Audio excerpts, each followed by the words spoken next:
is a 1980 K20 Cheyenne. I found it online last September. It's all original, daily driver, original paint, original interior, original engine. That's why I bought it. It was no rust. Very low miles too. It only has 44,000 original miles on it. And since I've had it, I've put about 1,000, 1,500 on it. Plan to put a lot more. What drew me to the truck was just, it's so original.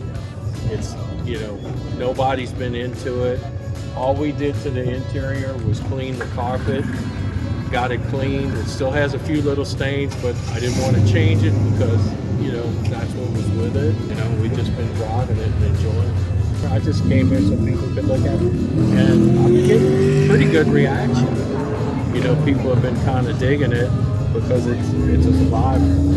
You know, there's nothing, no paint work, no real engine work, nothing. I didn't do anything to the engine except change the oil, and we rebuilt the carburetor.